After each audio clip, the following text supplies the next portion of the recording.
처음 코딩의 인공지능 34번째 시간입니다. 오늘은 활성화 함수들 중에서 계단 함수를 지난 시간에 했고 시그모이드 함수까지 우리가 지난 시간에 했죠. 그리고 이제 렐루라는 함수가 최근 들어서 가장 많이 사용이 되고 있다고 이제 말씀을 드렸는데 왜 렐루를 사용을 하는지 그 내용을 한번 살펴보도록 하겠습니다. 렐루 함수는 오른쪽에 있는 바로 이 모양입니다. 모양이 조금 이상하죠. 예전에 시그모이드나 스텝 펑션하고 좀 비교를 해보면 이 렐루라는 함수가 이게 왜 그렇게 좋은지 잘 이해가 안 될 정도로 굉장히 좀 단순해요. 잘 보면 특징도 굉장히 단순해요. 입력이 0 이하면 x가 0 이하면은 다 0입니다. 입력이 0 이하면 출력은 0이에요. 입력이 0 이상이면 출력은 입력으로 들어오는 값을 그대로 출력으로 다 내보냅니다. 즉 여기서 hx라는 이 hx라는 렐로 함수는 x가 0보다 크면은 x를 출력해 주고요. x가 0보다 작거나 같으면 0이라는 값을 그대로 출력을 해 줍니다. 이 렐로 함수가 왜 이렇게 잘 쓰이는 걸까? 우선 렐로 함수를 한번 만들어 보죠. 렐로 함수는 이렇습니다. 지난 시간에 우리가 스텝 펑션이나 시그모이드 만들었던 것처럼 렐로 펑션을 하나를 만들어 봤어요. 그리고 렐로 펑션에서는 np에서 numpy에서 maximum이라는 함수를 써서 0과 x를 이렇게 넣어줬습니다. 최소값이 0이고 최대값은 x가 된다는 얘기예요. 자, x가 어떤 값이 들어왔을 때 그 값이 0과 x 두 개를 비교를 해서 둘 중에서 큰 값을 내보내겠다는 얘기예요. 만약에 x가 음수가 들어오게 되면 0과 음수, 이를테면 마이너스 1.1이다. 0과 마이너스 1.1 둘 중에서 큰 수는 0이 되겠죠. 0을 반환을 할 거고요. x가 그냥 1.1이 들어왔다 그러면 0과 1.1 둘 중에서 큰 값 1.1이죠. 1.1을 리턴 반환하겠다는 얘기예요. 그래서 렐로 펑션은 0과 x 중에서 큰 값을 반환하게 이렇게 이제 만들어주면 됩니다.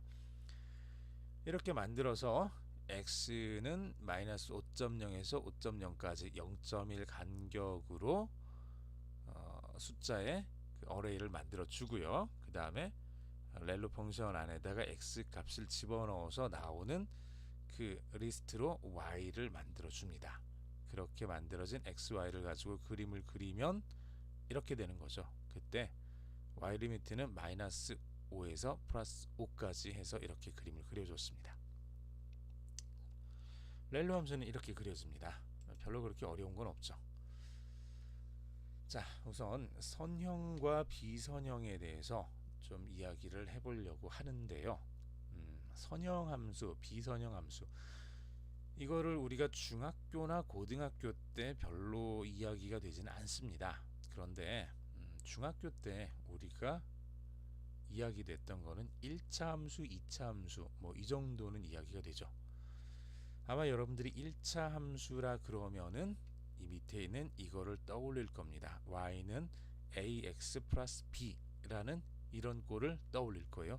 2차 함수라 그러면 여기 x자리에 x제곱이 들어가는 거죠. y는 ax제곱 플러스 bx 플러스 c, 그러면 이제 2차 함수가 되는 거고, 3차 함수는 이게 x의 3차, x의 3승이 들어가는 거죠. 이런 식으로 해서 3차, 4차, 5차, 6차 뭐 얼마든지 많이 나갈 수가 있고요. 그 외에도 y 이꼴 ax 플러스 b 꼴이 아닌 뭐 이렇게 지수 함수가 된다거나 여기에 있는 것처럼 절대값 기호가 들어간다거나 그러면은 이런 직선의 식이 아니라 뭔가 좀 뭐가 꺾이고 뭐가 좀 기울어지고 이상한 모양이 나오게 되죠. 자, 이상한 모양들이 나오게 됩니다. 이 위에 있는 것들은 다 선형이 아닙니다. 선형이 아니기 때문에 비선형이라고 그러는 거예요. 선형이 아니다, 아닐 비자예요. 이 b는 선형이 아닌 것들이에요. 선형은 y는 ax 플러스 b밖에 없습니다. 1차 함수 y 이꼴 ax 플러스 b, 이것만 선형이라고 이렇게 기억을 해두시면 돼요. 그 외에 나머지 것들은 선형이 아니기 때문에 비선형이라고 그러는 거예요. 선형이 아니다 라는 뜻이에요. 비선형이라고 해서 특별히 어렵게 생각하지 마시고 선형이라고 해서 또 어렵게 생각할 필요는 없어요. 선형은 그냥 1차 함수 y 이퀄 ax 플러스 b 이 꼴로 나타내는 건 다 선형이고요. 그 외에 나머지 것들은 다 비선형이에요. 자, 그런데 왜 선형과 비선형을 나누냐? 선형은 풀기가 쉬워서 그래요.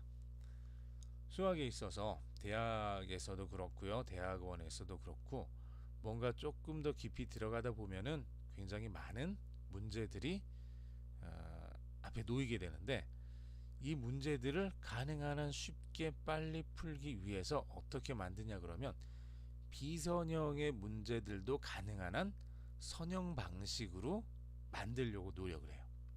왜냐하면은 선형으로 되어 있는 것들은 해법을 찾을 수가 있는데, 선형이 아닌 것들은 아주 특별한 경우가 아니고서는 해법을 찾을 수가 없어요. 자, 이게 무슨 말이냐? 나는 중학교 때, 고등학교 때 2차 방정식, 3차 함수, 4차, 5차 뭐 원의 방정식, 타원의 방정식, 뭐 포물선 이거 다 풀었다. 로그 함수도 풀고 지수 함수도 풀었다. 아, 맞아요. 그거 다 풀 수 있는데 그게 전부가 아니란 얘기예요. 비선형들 중에서 중학교, 고등학교 때 풀었던 것들은 풀리는 문제들만 푼 거예요. 풀리지 않는 문제들이 훨씬 많고, 풀리는 것은 비선형에 있는 것들 중에서 아주 극히 일부분, 아주 특수한 경우에 해당되는 것들만 우리가 풀 수 있다고 보시면 돼요. 그래서 이 비선형 문제들을 풀기가 어렵다 보니까 이제 선형 쪽으로 많이 바꿔서 우리가 풀게 되는데, 이 선형의 경우 이제 어떤 문제라기보다는 어떤 특징이 있냐 그러면, 이 x라는 자리에 자 보세요. 뒤에 우선 해놓은 걸 볼게요. 이 x라는 자리에 y 이퀄 ax 플러스 b라고 했을 때 이 x라는 자리에, 혹은 w 이퀄 cy 플러스 d라고 했을 때 이 y라는 자리에 이 위에 있는 선형 1차 방정식이 이 y 자리에 그대로 들어가게 되면, 자 w는 cy 플러스 d예요. 근데 이 y는 ax 플러스 b예요. w도 1차 방정식, y도 1차 방정식, 둘 다 선형 관계예요. 그럴 때 이 y 값을 여기 c에다 집어넣어주면 어떻게 될까? 자, w는 c 곱하기 y는 ax 플러스 b죠. 플러스 d 이렇게 되겠죠. 플러스 d.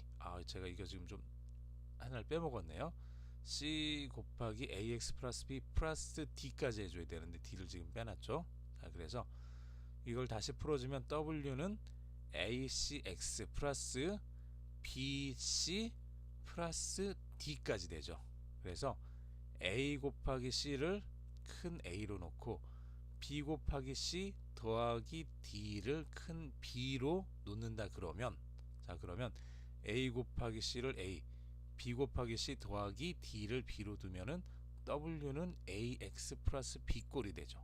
다시 말해서 w는 cy 플러스 d일 때 이 y 자리에 들어가는 게 이미 1차 변환이 일어난 것을 다시 1차 변환을 시킨다고 해서 딱히 바뀌지 않고 그대로 1차 변환 내 모습 그대로 동일한 모습을 가지고 있다는 얘기예요. 그러니까 선형은 1차 함수는 여러 번 반복해도 그 모양을 그대로 가지게 됩니다.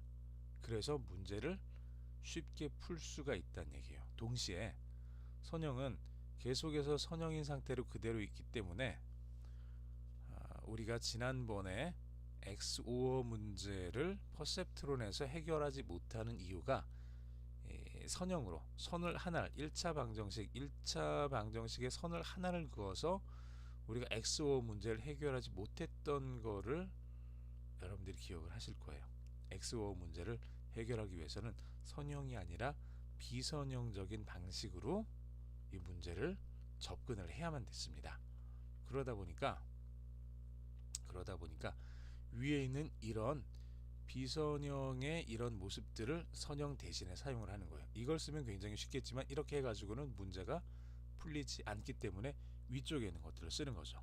이게 스텝 펑션이고요. 이게 시그모이드 함수고요. 이게 렐루 펑션입니다. 자, 근데 제가 여기서 이것만 하나 더 말씀을 드릴게요. 스텝 펑션 이렇게 쓰는 경우 여러분들이 아마 거의 못 보셨을 거예요. 시그모이드 함수는 이렇게 씁니다. 보통 어느 책을 봐도 다 이렇게 쓸 거예요.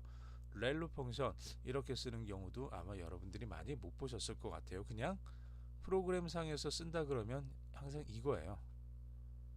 이거 이런 식으로 hx x가 0보다 크면 어떻고 x가 0보다 작으면 어떻고 이런 식으로 이제 쓰는 거죠. 렐루도 그렇고 시그모이드는 이렇고요. 예.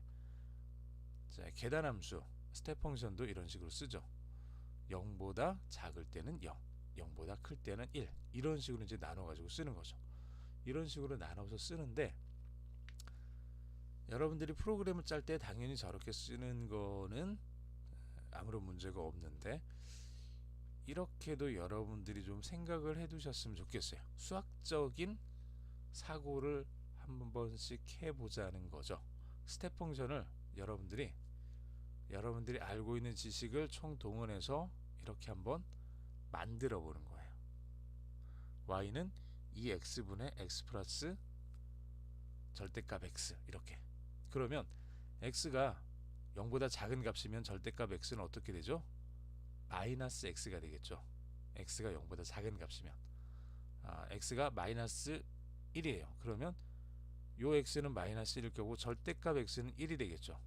1과 마이너스 1을 더하니까 0이 되겠죠. 얘는 이쪽으로는 쭉 다 0이 돼요. 이 위쪽으로는요 0보다 클 때는 절대값 x도 x고 그냥 x도 x죠. 그러면 여기는 2x가 될 거고 아래쪽도 2x니까 두 개 다 나눠지면 1이 되는 거죠. 이런 식으로 쓸 수가 있어요. 꼭 우리가 조건을 주지 않더라도 x가 0보다 작을 때는 어떻고 x가 0보다 클 때는 어떻다 이렇게 조건을 주지 않고 이렇게 써도 수학적으로는 바로 이 모양을 그대로 나타낼 수가 있습니다.